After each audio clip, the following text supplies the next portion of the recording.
Hey, this is David Larson Levine welcoming you to Scoby Social, my new app for discovering, hosting, and joining shared experiences.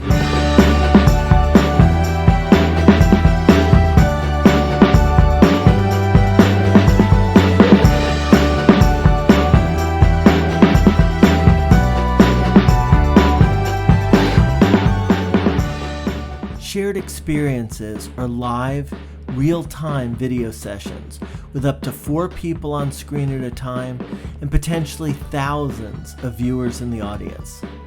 Hosts can invite viewers up onto the stage to create new, spontaneous experiences. This is very different from your old school social media, where the creator posts, tweets, or live streams, and then followers comment, like, or share. This is people coming together in real time to share their passions and purpose, engage in meaningful conversations, and form deep and abiding relationships. Scoby Social is a safe place to co-create. Find new ways to build your career, expand your practice, or grow your business. We've developed Scoby Social not for the influencers to amass vast audiences of millions of followers to monetize, but for creators to make good money freely sharing their gifts. But first, before you jump in, I'd like you to hear our origin story so that you know where I'm coming from, so you can discern for yourself if Scoby Social is right for you, your business, your career, your community, and your practice. After you hear my story, I hope you'll join me on Scoby Social to share yours. This concept came to me during the pandemic when I was serving as entrepreneur in residence for a global nonprofit. In the past, this nonprofit had provided courses in person, on location, in retreat centers, in hotels, in conference rooms, and all of a sudden, this nonprofit that I was working for lost 100% of their revenue in a 2-week period. Well, we scrambled to put those courses online. Some we moved online, some we created new courses, and it was a huge success. It was a monstrous hit. We had students in New Zealand, in South Africa, in the UK, in the US, all coming together in these very, very powerful programs. And because we were suddenly online, we thought, okay, let's now expand. And that's when we discovered the search and social hamster wheel. At the same time that we were moving online, everything else was moving online. You had weddings, birthday parties, meetings, hearings, therapist appointments, coaching sessions, yoga, Pilates, meditation. Everything was online. Everything was in these shared experiences, these real-time connections. Well, how do we break through?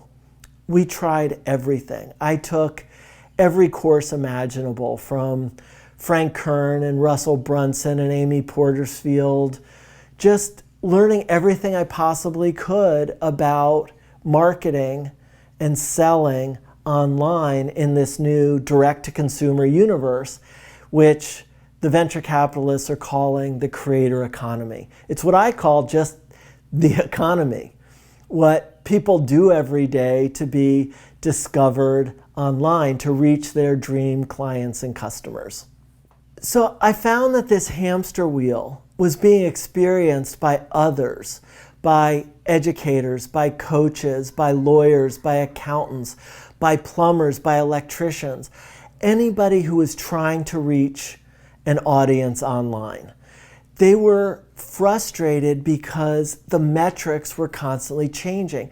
The speed of the hamster wheel was changing the faster you went, the faster it turned. So if I found a new strategy where I was suddenly generating leads for $5, the rest of the internet would find a similar strategy, or they would clone my audience. And we were competing with each other on all these different platforms. So I was competing against Tony Robbins. I was competing against Marianne Williamson. There was just this, the game was always won by the house. What I learned is that this hamster wheel is purposeful. It's embedded in these platforms. It's embedded in Facebook and Google and Instagram and YouTube and TikTok and LinkedIn and all of these other platforms. These platforms survive, they thrive on their machine learning algorithms, which are all designed for engagement, cross-optimized with advertising revenue. So those that are already succeeding, those that are doing really well at attracting their audience, are always amplified because the platform wants the user to get more and more engaged, more and more enrolled, and not move off their platform. So the cost to get someone to stop the scroll is always going to rise as other people figure out those same strategies. So what happens is what we're all experiencing. Social media has become very similar to the old news when I was growing up, where the mantra was, it bleeds, it leads. What attracts the audience's attention is what's brutal, what's divisive, what is going to cause outrage or fear or concern. It's all about protecting yourself from harm, protecting your family, what's happening out there. Those are the messages that are amplified. In advertising and marketing, that then goes into what feels bad about myself. What do I want to change? How are people looking at me? How am I being ostracized? So I couldn't just come up with a new strategy because this educational nonprofit was doing a lot of work that was beneficial to the world. And the people who were being promoted, who were being amplified, were not benefiting society, were not adding to our culture. It really reminded me of the ecosystem or the scene when I was growing up around DC. You had Discord Records run by Ian MacKaye, which had Minor Threat, Fugazi, Grey Matter, 3, even post-punk pop bands like the Highback Chairs, Shudder to Think. There are all these great bands in this music scene, and there was this whole ecosystem of restaurants where people worked, and clubs like 930 Club, DC Space, the Wax Museum, church basements, Fort Reno, places people could play and perform. Well, Discord Records was the foundation of this ecosystem. They had relationships with distributors. They did direct mail marketing. They organized tours with They had partnerships with booking agencies like Paperclip, who could take your band overseas. Rumor has it that one day David Geffen came to town and tried to sign Fugazi, and he was turned down. Why should Ian MacKaye sign with David Geffen and make money for his record label when he had his own record label, Discord Records? According to the story, Geffen then went to the Pacific Northwest and signed Nirvana. And the rest is history. Grunge blew up. The Pacific sound of Pearl Jam and Soundgarden just filled the airwaves. Nevermind knocked Michael Jackson off the top of the charts. Well, Dave Grohl had been in this band Scream in the DC scene, and he was brought on as the drummer for Nirvana. Well, he came back. I had my own band, Senator Flux. Our record label, which was a European label, had paid for a recording studio in our basement. And Dave Grohl stopped by and played us his demos that he was working on, and he also paid us this rough mix of Nevermind. And we couldn't believe it. I mean, it was just this new sound. We obviously didn't know that it was going to knock Michael Jackson off the top of the charts, but we could tell something was happening. So essentially, these platforms of Facebook and Instagram and Google are a lot like the record labels, where the internet has become like the recording industry. It's become like Hollywood. It's become like Silicon Valley, where there's a vast difference, a vast separation between the haves, the influencers, the rock stars who have millions of followers who can make a massive amount of money, and those who are struggling to get attention. Scoby Social was inspired by Discord Records. Not that we want creators to be like Lungfish, creating amazing albums but still struggling to pay their rent, working a day job as a barista.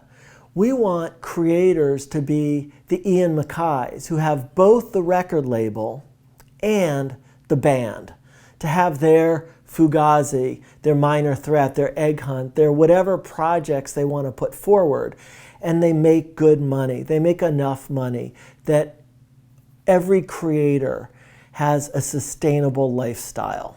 So how are we going to do that? And the idea came to me in a conversation with Marianne Williamson. Marianne has at least 4 New York Times #1 bestsellers. And she was challenging us on our writing. But more importantly, she was challenging us on our authority. She would review our writing, but she would also interview us as if she was Oprah and we were Marianne Williamson. And out of that conversation, she said something really important. She said, "My wish for you is not to be a Marianne Williamson with multiple New York Times best-selling books. My wish for you is for you to be an Oprah, where you're providing a platform for all of these other wonderful authors, other creators, other actors, doctors, philosophers." And I thought about it and I said, okay, Oprah brought us Dr. Phil, Rachel Ray, Suze Orman, Nate Berkus, Gayle King, a lot of very famous people who are also now vastly wealthy in their own right. Well, is there a way to create a fully distributed Oprah-like recommendation engine? And I thought, yeah, not only is it possible, it's almost easy now because you have AWS and you have Google all competing with their AI engines, their machine learning engines. Those machine learning engines can take conversations and transcribe them on the fly. So I had this thought. Because machine learning is currently driving these hamster wheels, these frustration engines, where you're always competing with these influencers, with these rock stars, with these actors, with these entertainers, who are always going to have a bigger audience than you, I thought, instead of competing, how do we make this truly cooperative as an ecosystem? So what happened? How did I resolve this dilemma, the creator's dilemma?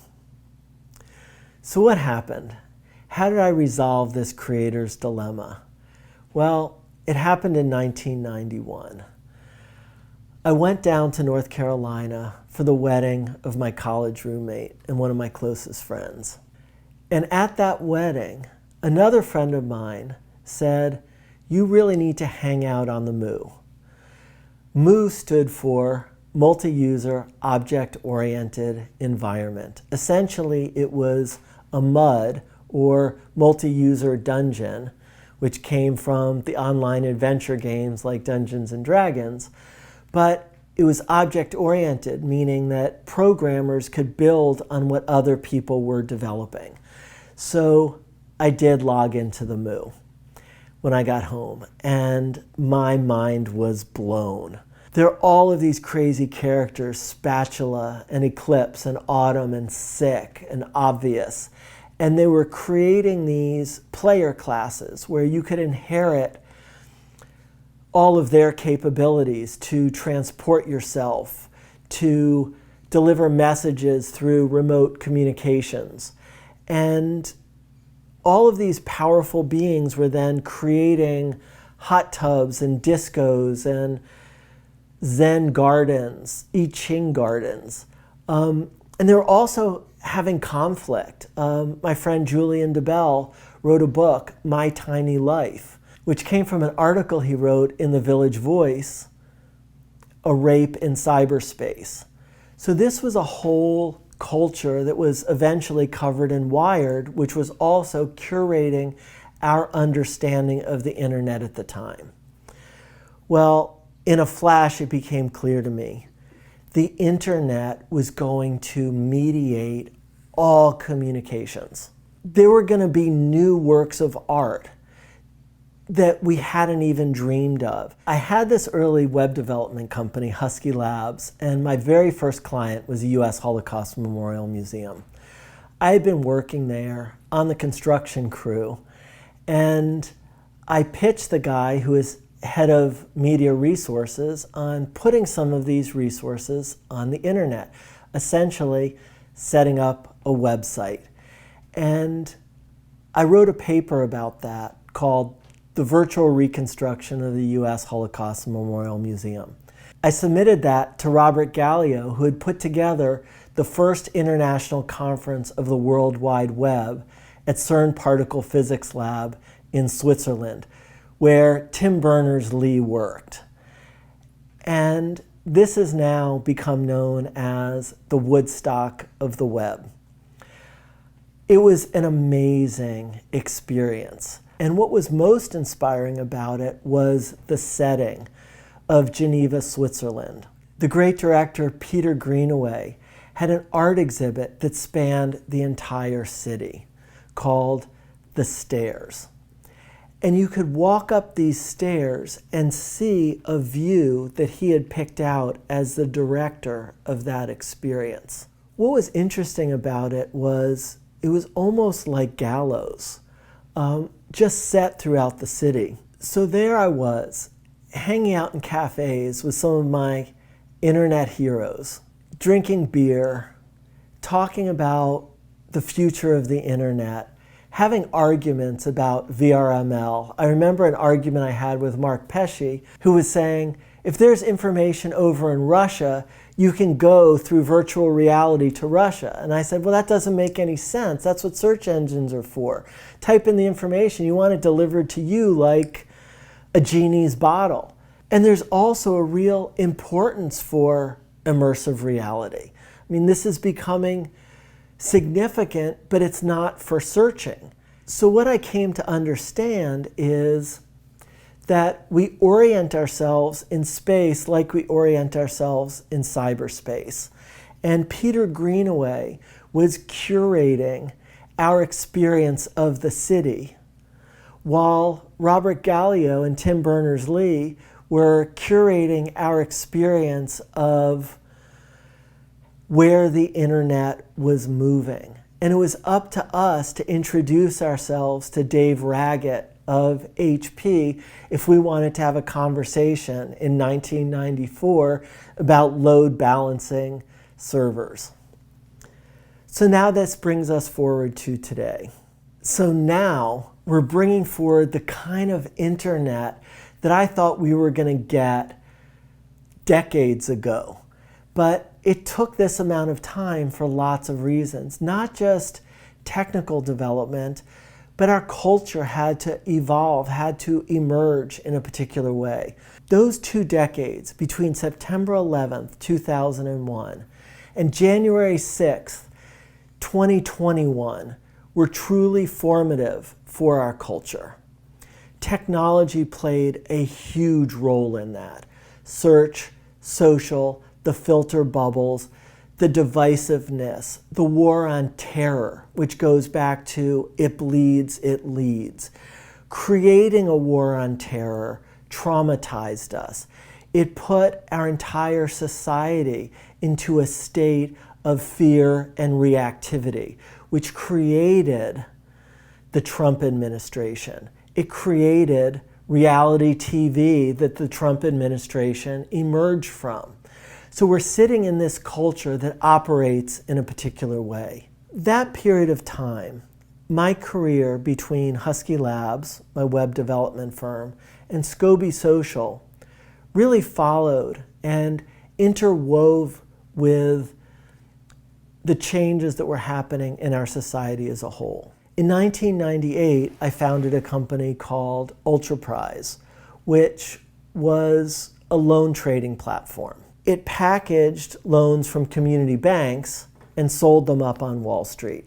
So I spent a lot of time with Bear Stearns, Lehman Brothers. Lehman Brothers had their offices in the Twin Towers. A lot of the innovations that we were working on could have, if our culture was different, if it wasn't just driven by technology, could have avoided the collapse that happened of the housing market and the mortgage market in 2008. It could have shifted things so that the market was balanced for the homeowner, the home buyer, the home seller, the appraiser, the mortgage company, Wall Street, the pension funds that wound up buying so many of those derivatives from that whole market. Our ability was there, and we had actually created that ability in this company, but people didn't want it. They didn't understand the stakes. Our whole culture is around the haves and the have-nots. Our culture is now all designed around fuck you money, around trying to get to the point where you have fuck you money. When you have fuck you money, you can cut down the trees along the river so that you have a river view, like Dan Snyder of the Washington football team. Fuck you money is David Geffen trying to keep people off of his Malibu beachfront. Fuck you money are the underground bunkers of Peter Thiel, of all of these people who believe that not just that they can be immortal, but they deserve to be immortal, that they're not part of a vibrant ecosystem, that they're not part of nature. Our culture is inherited from Rome. From that moment when Romulus killed his brother Remus in a dispute over where to put the city of Rome. That was the first national security state. Romulus built a wall, just like the wall on our southern border. And when Remus crossed that wall, Romulus killed him with a spear. Romulus and Remus were suckled by a mother wolf. They came from nature. But Romulus, by creating the national security state, started our culture of oppression. Why is the city of Cologne called Cologne? Because it was a Roman colony. Why did you have Pontius Pilate subjugating the Jewish people? Why do you have Jewish people now subjugating the Palestinians? Why do you have our white culture here in the United States subjugating people of color? Why do you have our entire Western and Eastern civilizations subjugating indigenous people around the world? Why do we have this culture of oppression? It's very simple.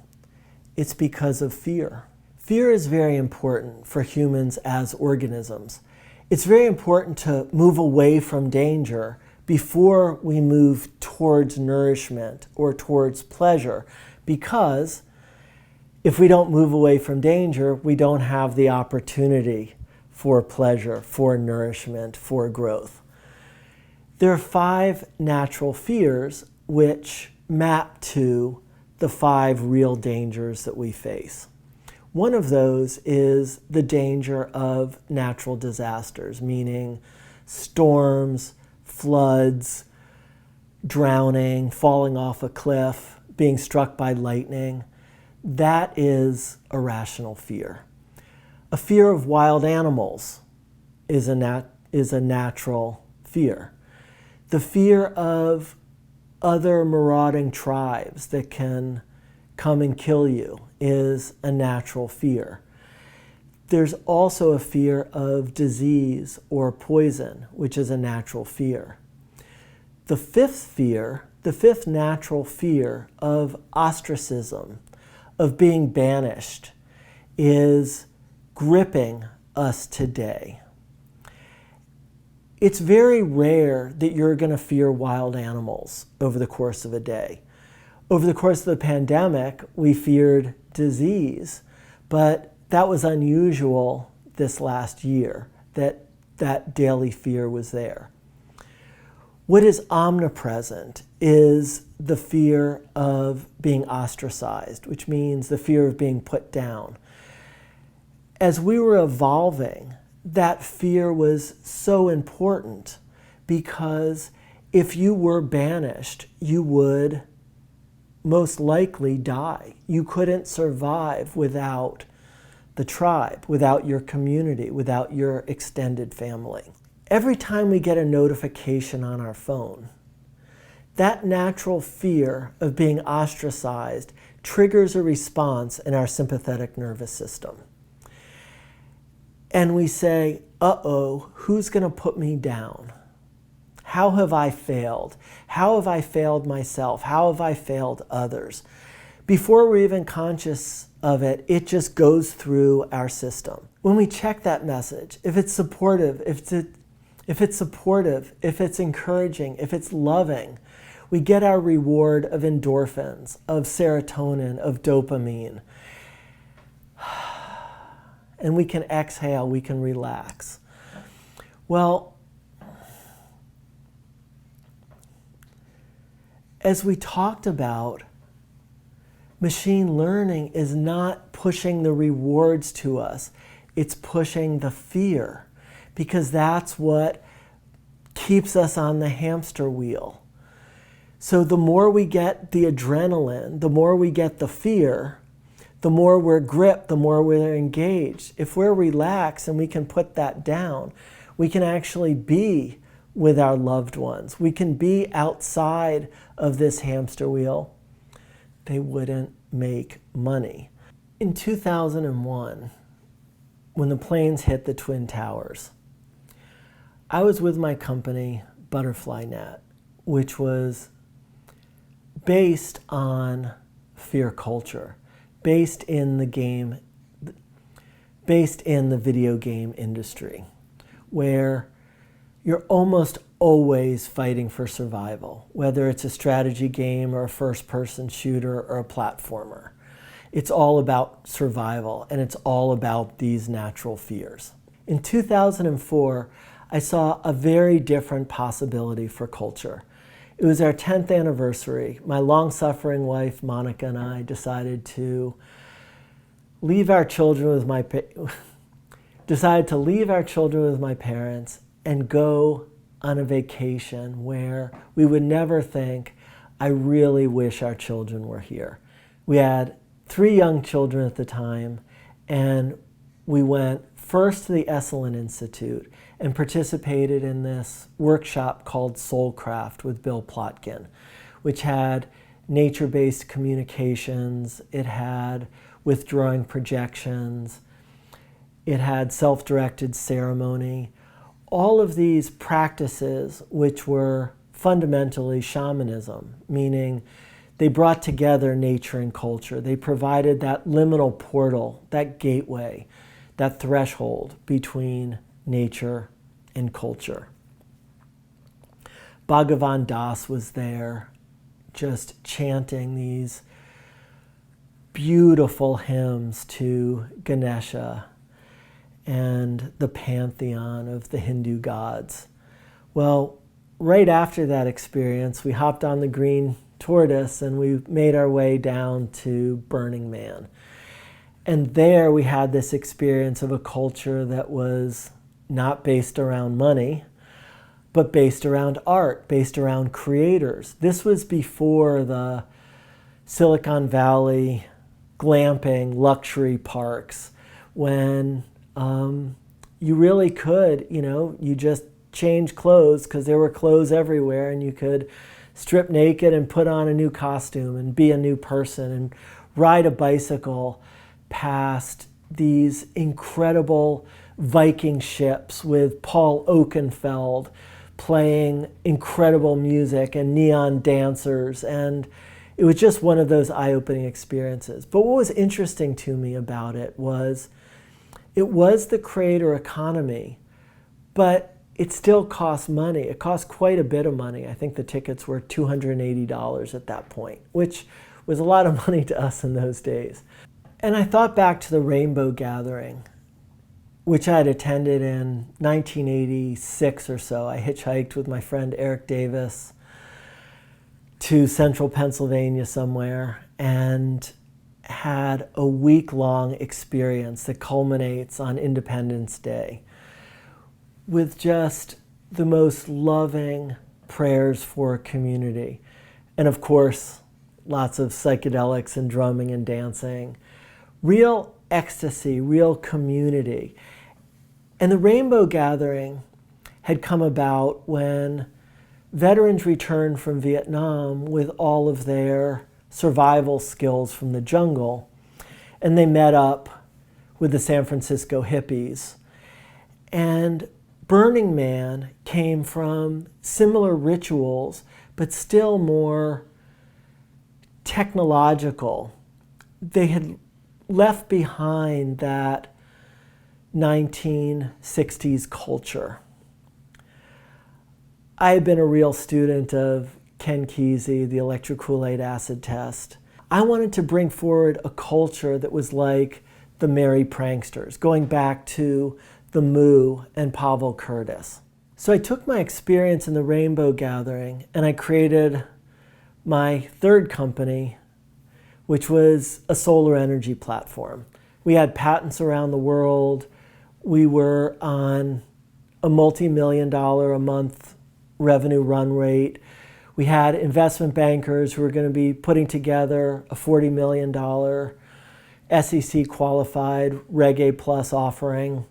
Everything was going in our favor. And we took out a bridge loan, a secured loan, supposed to be 3 tranches of $12 million, where part of that was equity, part of that was debt. It turned out that these investors were not lending us money for our success, but they wanted control of the company. And instead of negotiating for control before the money came in, they held up the other tranches while we struggled and struggled. In the solar energy industry, it costs a lot of money. The solar industry is expensive. The panels cost money, the installation costs money, the connections to the grid cost money. And to have a really strong customer experience, we had to stay on that treadmill of the cash flow coming in so we could order more panels and deploy more installers. And so when these venture capitalists just pulled the rug out from under us and the treadmill stopped, we had nowhere to go. Through multiple lawsuits, we finally wound up in bankruptcy.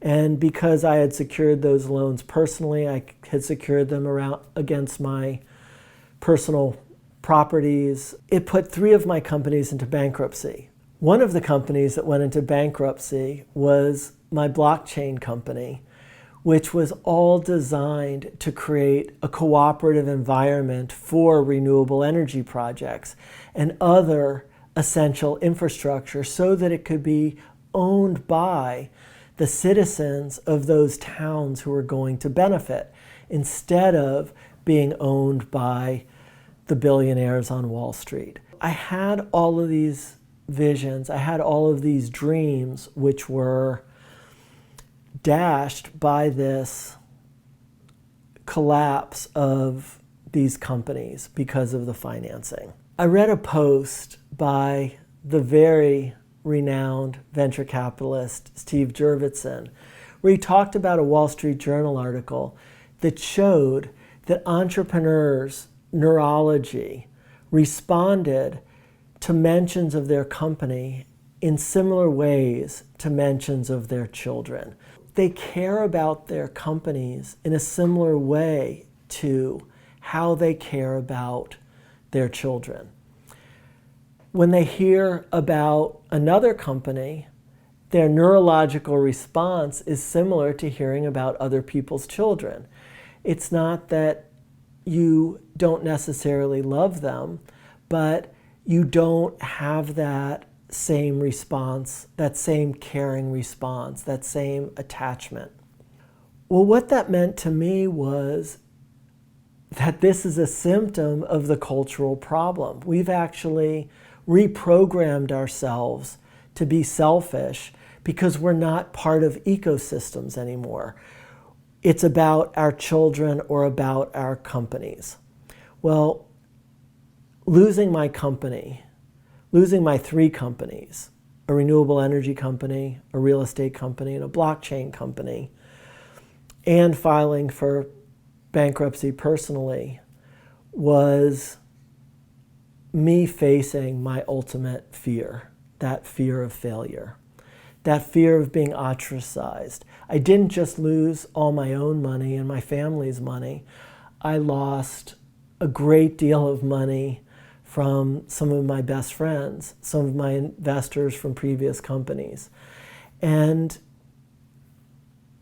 I worked through that trauma by going to some of my mentors. Four Arrows, I visited in Mexico. Four Arrows is an indigenous worldview scholar, hypnotherapist, and performance coach who's written 23 books, countless articles in mainstream publications as well as peer-reviewed publications.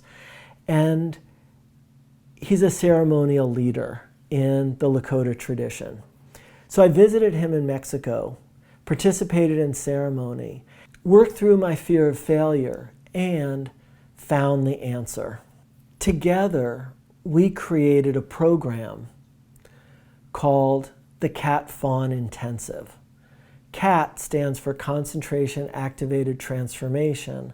Fawn stands for fear, authority, words, and nature. And we offered that program online, and we attracted 25 students. During that program, I came up with my own project, the Shared Experience Summit. The Shared Experience Summit then attracted 35 creators who we then interviewed and shared with this large audience. From there, I met more creators, and I began to really understand how we could create this new culture in our ecosystem. What you have before you is a choice. Now that you understand the origin story of Scoby Social, you understand why I've brought this to the world, what this means to me.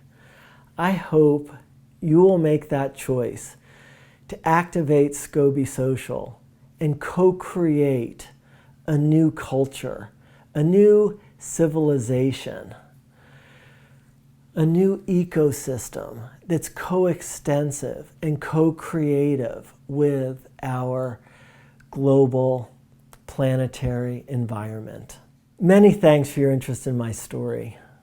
This is your invitation to join me on Scoby Social.